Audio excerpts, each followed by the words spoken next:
बे समाव मोनसे गोनां रादाब एनआईए केस नांनानै जेलाव थानाय सा 10 एनडिएबि केडारफोरा बाक्सा जिल्ला जुडिशियेल कर्ट कमप्लेक्सनिफ्राय थांनाय 1 जुलाइ खालि बेलनि गनायथि मोनदोंमोन।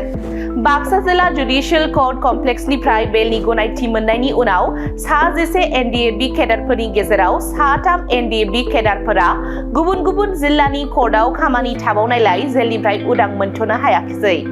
आरो बे समाव सासेनि केडारफोरा नलबारि जिल्ला जेलनिफ्राय उदां अख्राङाव फैबाय। बिथांमोननि मुङा फारियै सोमखोर बसुमतारी, लंकेश्वर बर', सन्तोष बर', बिनोद मुसाहारि, सुरजय गयारी, राहुल इस्लारि आरो जलेश्वर बसुमतारी। एडभोकेट अनिल कुमार भट्टाचार्य, एडभोकेट शब्द राभा, एडभोकेट रूपजित दे आरो एडभोकेट कंकन कलितानि गोख्रों नाजानायनि गेजेरजों दिनै जेलाव थानाय सा 10 एनडिएबि केडारफोरा बेलनि गनायथि मोननो हादों। बेल मोननानै दिनै उदां अख्राङाव फैनाय एनडिएबि केडारफोरा बिटिआरनि गाहाय खुंगिरि प्रमद बर', मावफुं सोद्रोमा रनजित बसुमतारी, आसामनि गिबि मन्थ्रि डक्टर हिमन्त बिश्व शर्मा आरो एक्स एनडिएबि वेलफेयार एसोसिएशनखौ साबायखर बावहरदों। एक्स एनडिएबि वेलफेयार एसोसिएशननि गाहाय नेहाथारि दानसोरां नार्जारिया नारा नाथा नाजानायनि गेजेरजों दिनै जाफुंसार जानो हाबाय होननानै बुंदों। नाथाय सा 3 केडारफोरा उदां अख्राङाव फैनो हायैखौ दुखु मोननाय फोरमायदों। बेजों लोगोसेनो बिटिआरनि गाहाय खुंगिरि प्रमद बर', मावफुं सोद्रोमा रनजित बसुमतारी, गिबि मन्थ्रि डक्टर हिमन्त बिश्व शर्मा बिथांमोनखौ साबायखर बावहरदों दानसोरां नार्जारिया। नंगौ थारैनो नारा नाथा नाजानायनि गेजेरजों साक्सेसफुल जानो हाबाय। मानो होननानै बुङोब्ला दाखालिनिफ्रायनो बेल जानायनिफ्रायनो गोबाङानो दिनै दुखु खस्थ' लानानै दं, नांस्लाबगासिनो दङ आरो बे गमामायैनो दिनै साक्सेसफुल जाबाय। थ' बिनि गेजेरावबो दुखुनांथाव जोंहा बेल मोनसेयावबो दिनै साथामा थाबावनांदों। बिनि थाखाय जों एसे दुखु मोनबावदों। बिथांमोनाबो दिनैहाय जुदि गनाय मोनबा बियो आरो साबसिन जाबावगौमोन। दिनै बिकुनास नार्जारि बिथांना उदालगुरियावहाय केस दङमोन, दा बिथाङा दिनै थाबाय जेलावहाय। आरो अनन ब्रह्म बिथांनाबो बिजनियावहाय केस दङ, बिनि थाखाय बिथाङा थाबाय। आरो एनन बरगयारि बिथांनाबो दङ, बिनिखायनो बिथांनाबो जादिया दिनै। जिहेथु बिथांमोना बेल मोनबाय, दा एरियानि फिसा फिसा मोनसे दङ केस, दा बेखौ थाबैनो बेखौ बेल लानानै थाबैनो बिथांमोनाबो गगोन। दा जाय बिथांमोना दिनै बेल मोननानै गबाय बिथांमोनखौ जों साबायखर बावदों आरो बिथांमोना जेन न'खर संसार मोजां जाहैनो हायो।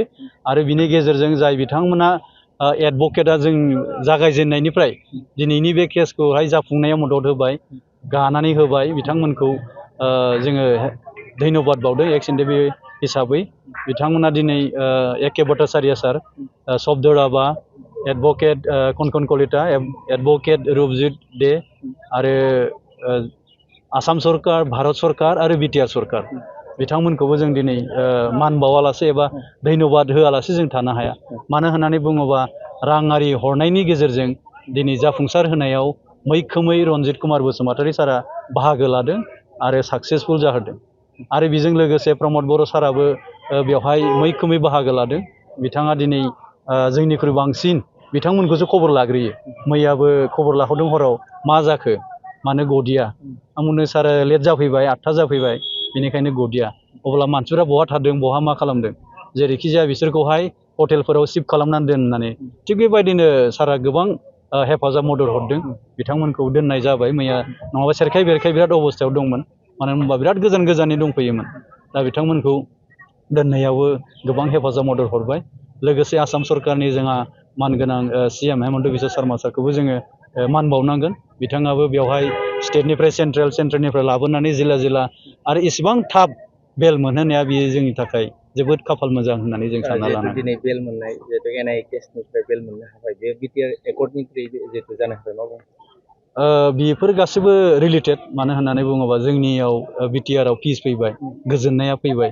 दिनै बे पिस एकर्डनि गेजेरजोंनो जोङो मोनसे गथा मोनाब्लाबो जिहेतु जोंहा क्लसआव थाखानाय हिसाबै दा गोजोन गोरोबथाखौ लोब्बा लानानैनो बिथांमोनखौ जेल सिङाव दोनबाय थानाया बेयो खुनु जुक्तिनि खोथा नङा।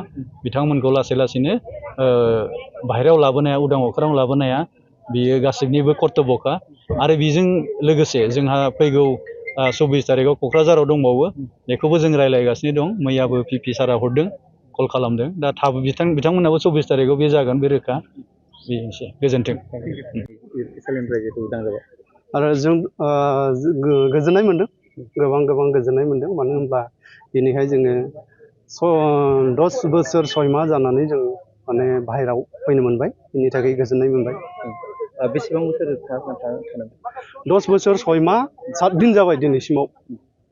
नोंथांमोननि दिनै साबेसे गखो? दिनै जोङो ओरैनो 6 जन गबाय आरो माखासे लोगोफ्रा माने क्लियार जायाखै, बेनि थाखाय फैनो मोनाखिसै। बिसोरो बावैसोनि उनाव फैनो मोनगोन आसा खालामदों। आरो लोगोसे दिनैहाय जोंनि थाखाय जाय बिथांमोना बेबायदि गावनि मेंनो रोङि देहाखौ बावनानै जोंखौहाय उदां खालामनो थाखाय होसो बेबायदिनो सेन्ट्रेल गभर्नमेन्ट आरो स्टेट गभर्नमेन्ट आरो बिटिआर गभर्नमेन्टआव खाख्रुब ना बिसोरो जोंनि थाखाय नाजाबाय आरो दिनै साक्सेस जाबाय। आरो बेबायदिनो दिनैनि दिनाव मानगोनां हेमन्त बिश्व शर्मा सारखौ जों धन्यबाद होबाय आरो जोंनि माखासे बिटिआरनि बर' लिडारफोरखौबो जों धन्यबाद होबाय। लोगोसे जोंनो बे बेल मारिनायाव जायहा फाइनान्स सापर्ट होबाय बिथां फेरेंगा बसुमतारी, बिथांखौबो जों दिनैनि दिनाव आङो धन्यबाद होबाय। हामबायसै। नोंथाङा जिहेतु बर' हारिनि थाखाय गोलाव सम जिहेतु जेल जाना मोननाय गैया, आं न'आव थांनोसै दा।